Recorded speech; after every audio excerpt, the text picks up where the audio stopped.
Cheers.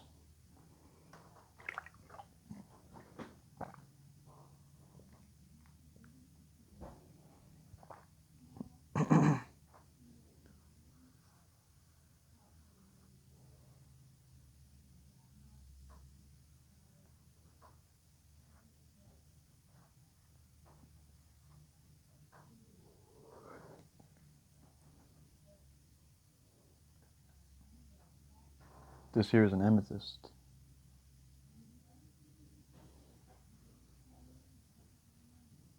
This is labradorite.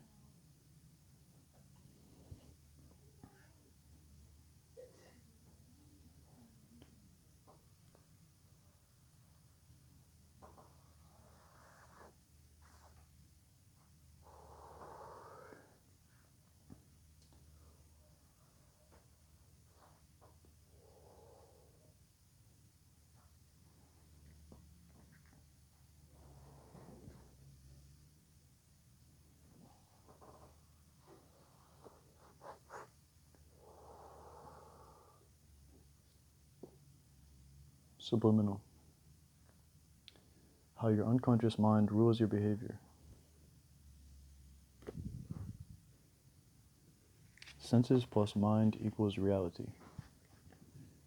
The eye that sees is not a mere physical organ, but a means of perception conditioned by the tradition in which its predecessor... No, scratch that. Let me just restart the whole thing.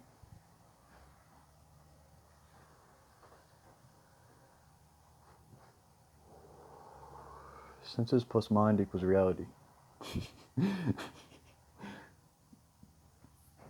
The eye that sees is not a mere physical organ, but a means of perception conditioned by the tradition in which its possessor has been reared. Ruth Benedict. The distinction between the conscious and the unconscious has been made in one form or another since the time of the Greeks.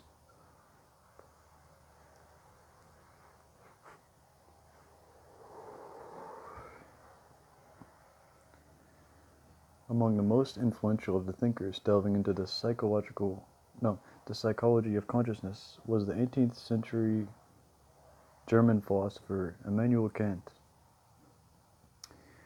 During his time, psychology was not an independent subject, but merely a catch-all category for what philosophers and psychologists discussed when they speculated about the mind.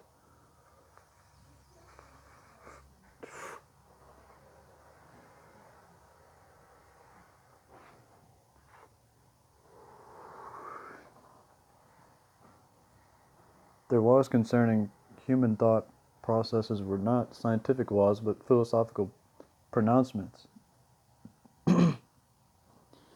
Since these thinkers required little empirical basis for their theorizing, each one was free to favor his own purely speculative theory over his rival's purely speculative theory. Kant's theory was that we actively construct a picture of the world rather than merely documenting objective events.